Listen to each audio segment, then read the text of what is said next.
E se ricordo Maro Cerriglia. Itinerari di Napoli presenta il professor Ernest ed Aldo Pietrosanti in luoghi e detti napoletani. Professore, allora stiamo in un luogo particolarmente emozionante perché sapendo delle cose uno qua si può emozionare.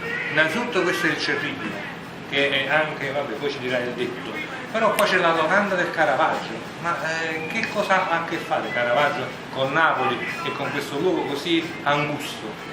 Allora, questa è una delle parti più suggestive, come dicevi, di Napoli, un vicolo molto stretto che adesso scende verso la parte che è abitata, ma dove una volta c'era il mare. Non tutti sanno che Cerrillo si chiama così perché probabilmente da Cerro in spagnolo c'erano degli alberi, una zona alberata, qui rimane un unico olmo, diciamo, che è stato piantato per ricordo. E questa salita si affacciava direttamente sul mare, più giù c'era il cosiddetto sedile di Porto.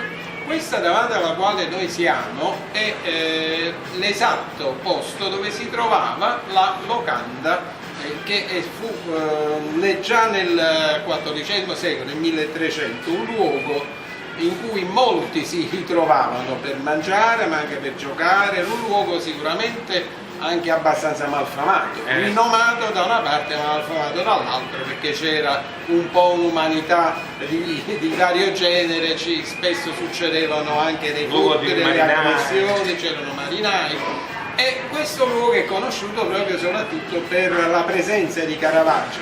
Ma proprio lui, il pittore? Sì, il pittore che è stato per molti anni a Napoli, come sanno quelli che conoscono la sua pittura e i suoi seguaci napoletani, e che in questa locanda veniva molto spesso, ma soprattutto gli capitava di azzuffarsi dopo partite un po', si dice a Napoli, fatto al vino, e una volta gli capitò perfino di uccidere una persona. A Caravaggio. E quindi dopo questo episodio molto grave fu costretto a fuggire e a nascondersi. Quindi questa locanda, che adesso è stata riaperta